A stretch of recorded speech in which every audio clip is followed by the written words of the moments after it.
dans la vie de tous les jours. On va directement exposer sa pensée par des mots. Les francs-maçons l'exposent par leurs symboles. Ce qui permet de réfléchir différemment. Alors, c'est très difficile à expliquer.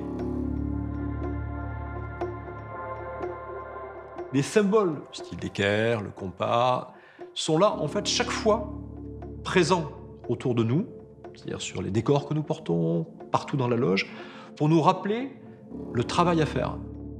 Quand vous parlez et que vous avez devant vous deux pierres qui sont l'une, la pierre brute, qui correspond à l'esprit qui n'est pas dégrossi de ses préjugés, et de l'autre côté, la pierre taillée en pointe, qui correspond à l'acuité de la réflexion intellectuelle, vous ne parlez pas de la même manière. Parce que vous avez devant vous deux symboles qui vous invitent inlassablement à vous dire « Est-ce que vraiment tu n'es pas en train de dire un préjugé ?» Ce grand triangle avec un œil au centre qui est l'œil de la conscience, puis des rayons qui en partent, c'est ce qu'on appelle le delta rayonnant. C'est le symbole de ce qu'on va appeler le grand architecte de l'univers. Le grand architecte de l'univers peut être Dieu pour des gens qui croient en Dieu, peut être autre chose, ça peut être la conscience universelle, ça peut être les lois de la physique, les lois universelles. Chez les francs-maçons, chaque symbole devient motif de réflexion.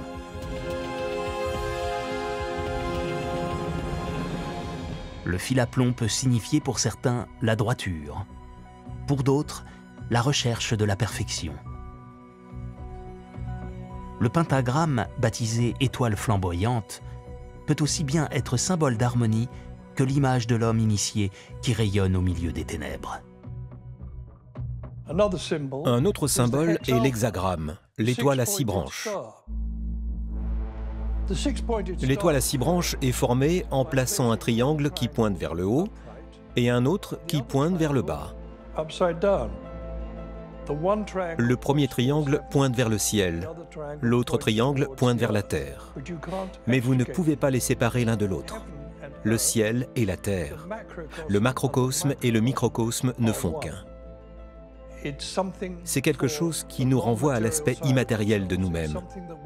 C'est quelque chose que nous devons explorer pour nourrir notre existence spirituelle.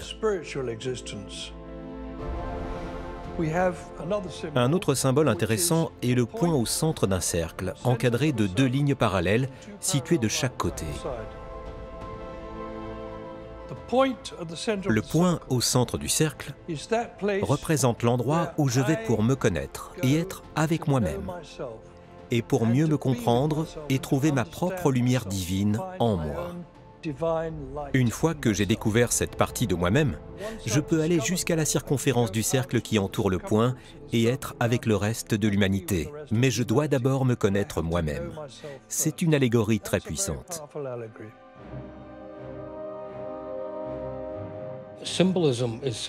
Le symbolisme est simplement une autre façon de dire quelque chose. Ça devient un langage à part entière, comme une langue privée que seuls les francs-maçons peuvent comprendre. Les symboles, les habits, les rituels sont devenus la marque des francs-maçons. Comme cette poignée de main énigmatique utilisée par les membres pour se reconnaître entre eux. Tous les métiers, tailleur de pierre, boulanger, cordonnier, maroquinier, chapelier, chacun de ces métiers avait sa propre poignée de main. Mais elles ont toutes disparu.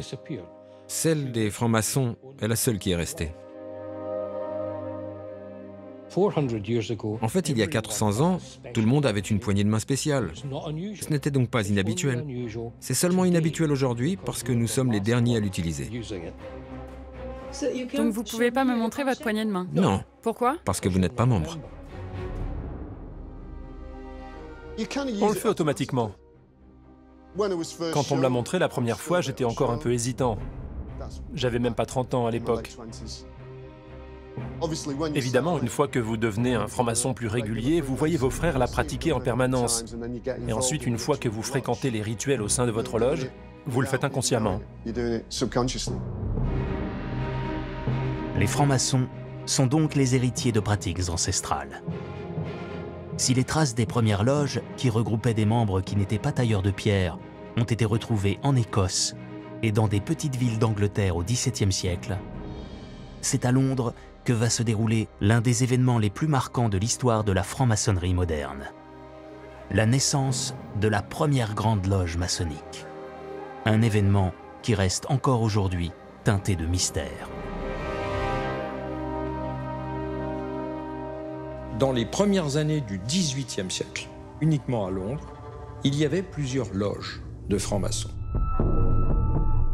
On ne sait pas d'où elles venaient, on ne sait pas quand elles avaient été créées, on ne sait pas à l'initiative de qui ni à partir de quelle source.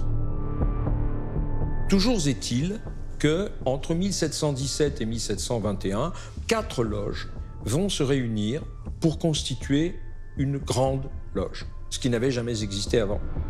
Ces loges, dont l'une des fonctions essentielles, c'était l'entraide, pensent qu'en se réunissant, elles vont pouvoir obtenir quelque chose. Elles disent « on espère pouvoir mettre à notre tête un grand maître noble ».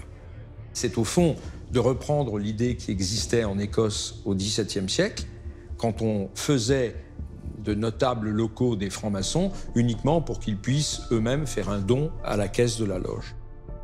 Et il se trouve que ça va marcher.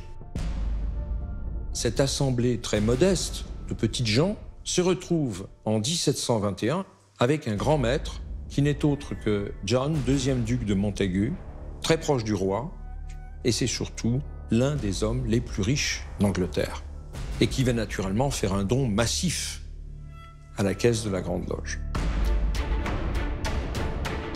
John, deuxième duc de Montaigu, est également membre de la Royal Society de Londres, une institution fondée en 1660 destinée à la promotion des sciences et qui réunit des membres prestigieux de la société anglaise de l'époque. C'est à partir de ce moment-là que la sociologie des loges londoniennes, en quelques années, va radicalement changer. Des aristocrates, des militaires, des wagons entiers de membres de la Royal Society vont venir investir les loges.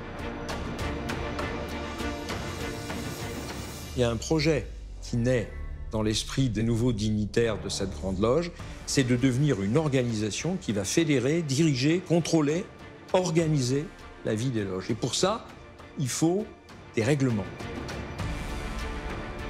Et c'est la raison pour laquelle on demande au fils d'un maçon écossais qui se trouve être à Londres depuis quelques années, le révérend James Anderson, d'écrire, premièrement, une nouvelle version de l'histoire du métier en s'inspirant des anciens devoirs, et deuxièmement, d'écrire des règlements qui vont s'imposer désormais à toutes les loges.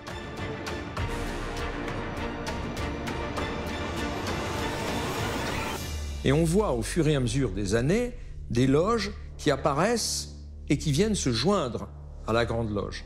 Donc le concept est attractif. C'est ça qui va sceller le destin mondial de la franc-maçonnerie, parce que 4 ans plus tard, la franc-maçonnerie est à Paris, 10 ans plus tard, il y a des loges à travers toute l'Europe.